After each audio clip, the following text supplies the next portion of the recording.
Sebenarnya tidak susah untuk beralih daripada kandungan kecergasan dan kesejahteraan di media sosial kepada teori konspirasi dan sentimen anti-Yahudi.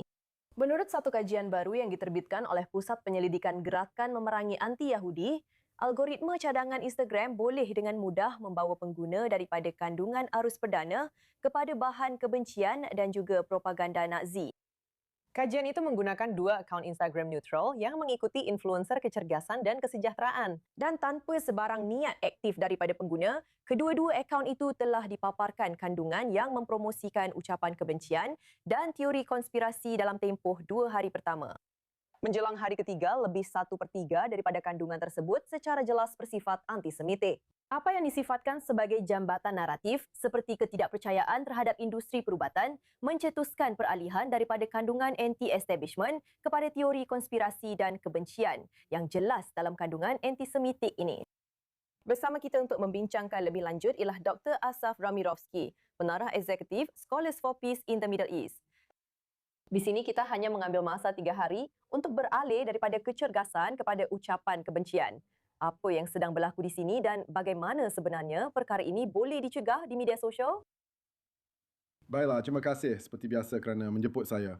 Apa yang kita lihat di sini ialah satu proses penormalan antisemitisme dengan menggunakan setiap saluran media sosial. Maksud saya, kita hidup dalam zaman infotainment dan semua orang terpengaruh dengan apa yang mereka percaya sebagai ekosistem antisemitisme ini. Ini adalah sebahagian daripada reaksi balas dan latar belakang yang sebenarnya membolehkan apa yang anda lihat hari ini dari segi politik. Dan ketoksikan di Amerika Syarikat berkaitan dengan jenis calon yang dipilih. Anda tahu di mana antisemitisme menjadi sebahagian daripada kelompok progresif dan Parti Demokrat secara keseluruhan.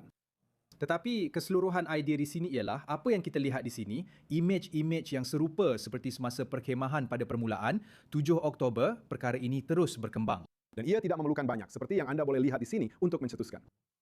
Kita melihat imej-imej yang serupa menjelang perarakan Hari Israel di New York. Semua ini berlaku dalam budaya kepuasan segera dan kesimpulannya ialah fakta tidak penting. Dan saya rasa itulah sebenarnya kesimpulannya. Kita perlu bertanggungjawab dengan cara kita menggunakan platform-platform ini dan mempunyai konteks yang sebenar kerana semua ini sebenarnya tidak wujud. Dan hakikatnya, para pempengaruh sebenarnya yang mendorong naratif-naratif ini yang langsung tiada konteks seperti yang ditunjukkan baru-baru ini melalui artikel Fitnah Darah yang ditulis oleh Nicholas Kristof di New York Times. Dengan semua jenis kiasan antisemitik yang sedang berleluasa di merata-rata tempat. Jadi ia tersebar dengan lebih cepat dan pantas di media sosial dan orang ramai bertindak berdasarkan perkara itu yang sebenarnya menjadi kebimbangan utama dan bertindak dengan cara yang ganas seperti yang anda lihat, seperti yang anda tunjukkan dalam klip anda di New York. Jadi apa yang boleh dilakukan oleh pengguna untuk menjadi lebih bertanggungjawab? Jika mereka ditunjukkan rakaman seperti ini, mereka tidak tahu sama ada ia benar atau palsu, apa yang boleh mereka lakukan untuk menjadi pengguna yang lebih bertanggungjawab? Baiklah, saya rasa konteks itu penting, maklumat itu penting dan tiada satu sumber pun yang boleh memberikan jawapan kepada semua perkara. Maksud saya, syarikat-syarikat itu sendiri juga perlu bertanggungjawab.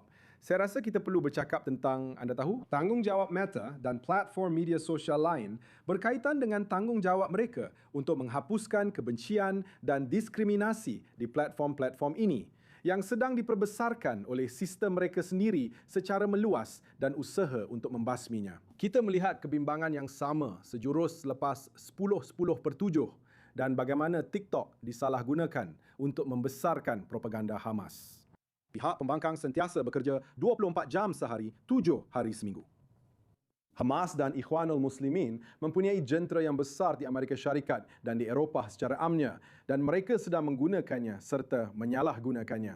Dan merekalah yang mempengaruhi generasi muda yang benar-benar mempercayainya bulat-bulat tanpa ragu. Jadi itulah kebimbangan utama bagi kita. Bermula dengan syarikat-syarikat itu sendiri, bermula juga di rumah, bermula di institusi pendidikan dalam memastikan adanya semak dan imbang yang sebenar untuk membezakan apa yang benar dan apa yang merupakan propaganda. Dan itu bukanlah tugas yang mudah. Malah boleh dikatakan seperti tugas Sisyphus untuk mengembalikan sistem besar ini apabila semua orang hidup dalam talian dan menggunakan telefon mereka untuk menentukan bagaimana, di mana dan bila mereka menjalankan urusan. Satu tugas yang besar, tetapi langkah pertama adalah dengan membincangkannya. Dr. Asaf Ramirovski sangat gembira dapat bersama Anda di i24 News English untuk membincangkan topik penting ini. Terima kasih kerana bersama kami.